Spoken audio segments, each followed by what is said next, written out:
કુદરતના પ્રકોપ સામે લાચાર થયેલ જગતના તાતને આર્થિક સહાય આપવા માટે સરકાર આવી આગળ।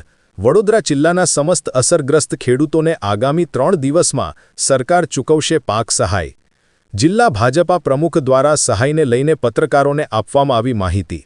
સાવલી, પાદરા, વાઘોડિયા, કરજણ અને ડભોઈ સિનોર તાલુકાના ખેડૂતોની નુકસાનીનું કરવામાં આવશે સર્વે।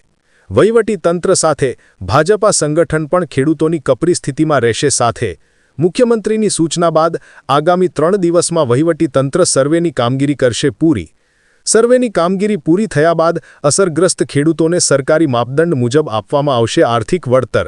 આશા news Gujarati bureau report Vadodara.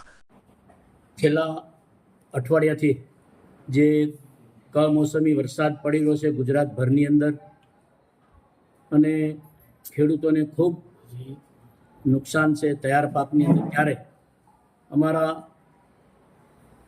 મુખ્યમંત્રી ભૂપેન્દ્રભાઈ પટેલ, અમારા ડેપ્યુટી મુખ્યમંત્રી હર્ષભાઈ સંઘવી અને અમારા કૃષિમંત્રી જીતુભાઈ વાઘાણી તાત્કાલિક ધોરણે સચિવોની બેઠક બોલાવી અને એમને સૂચના આપવામાં આવી કે ગુજરાતભરના ખેડૂતોને જે કાંઈ નુકસાન થયું છે અને એની તાત્કાલિક ધોરણે તમામ જિલ્લાની અંદર એમને સૂચનામાં આપવામાં આવી કે મામલતદાર, કલેક્ટર અને તાલુકા સુધી અધિકારીઓને મોકલી તાત્કાલિક ધોરણે એનું સર્વે થાય। જે દરેક આપણા જિલ્લાની અંદર તાલુકામાં અમારા ધારાસભ્યોએ પણ રજૂઆત કરેલી હતી આ બાબતોમાં। અમારા 5 ધારાસભ્યોએ અને અમારા સાવલી તાલુકો, ડભોઈ તાલુકો, સિનોર, વાઘોડિયા આ બધાય તાલુકાઓની અંદર તૈયાર પાકને ખૂબ આ નુકસાન થયું છે, ત્યારે સર્વે કરી અને ગુજરાતના અને અમારા જિલ્લાના તમામ ખેડૂતોને ક્યાંય સર્વેમાં બાકી ન રહે અને તૈયાર પાક જે હાથમાં આવેલી વસ્તુ એક આ કમોસમી વરસાદની અંદર જ્યારે જઈ રહેશે, ત્યારે મિત્રો અમારી ખેડૂતોની સરકાર છે અને ખેડૂત એ જગતનો તાજ છે। તો સરકાર એ ખૂબ નિર્ણય સારો લીધો છે કે એક પણ ખેડૂત સર્વેનું બાકી ન રહે, એને તાત્કાલિક ધોરણે 3 થી 4 દિવસની અંદર રિપોર્ટ પહોંચે અને એને પૂરતી સહાય મળે એ માટેના અમારી સરકારે પ્રયત્ન કર્યા છે અને આ ખેડૂતોની સરકાર છે મિત્રો।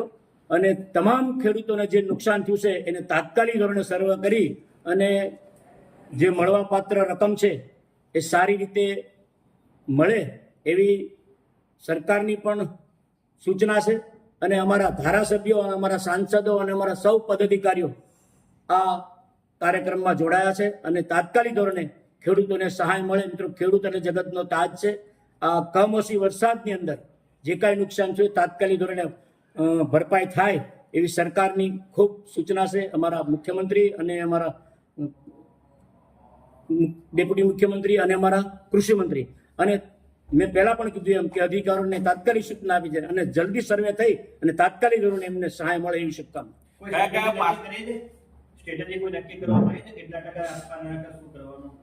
જો સ્ટ્રેટેજી સરકારે નક્કી કરી છે અને વધુમાં વધુ મળે, અત્યારે તૈયાર જે પાક થઈને જે અત્યારે કમોસમી વરસાદ ગુમાવ્યું છે, એટલે અમારી પણ એવી ધારણા છે કે વધુ પ્રમાણમાં એમને સહાય મળે। કયા પાકને નુકસાન થયું છે, કેટલું નુકસાન થયું છે વડોદરા જિલ્લામાં, કેટલા ખેડૂતોને અસર થઈ છે? ઘણા બધા ખેડૂતોને અસર થઈ છે, પરંતુ ડાંગર છે, કપાસ છે, તુવેરો, જે પાક અત્યારે તૈયાર થઈ ગયેલા છે હાથમાંથી, અત્યારે કમોસમી વરસાદની અંદર જે આપણને આવું નુકસાન થયું છે એને સર્વે કરશે એટલે લગભગ નાનો ખેડૂત હોય, મોટો ખેડૂત હોય, ખેડૂત તો ખેડૂત જ હોય છે મિત્રો। એટલે એની પૂરતી સહાય મળે એવી અમારી સરકારની પણ નેમ છે અને અમારા જિલ્લાના સૌ ધારાસભ્ય, સાંસદોની અને અમારા સૌ પદાધિકારીની માંગ છે કે તાત્કાલિક ધોરણે અમારા ખેડૂતોને સહાય મળે। એવો કોઈ અંદાજ છે તમારી પાસે કે ખેડૂતોની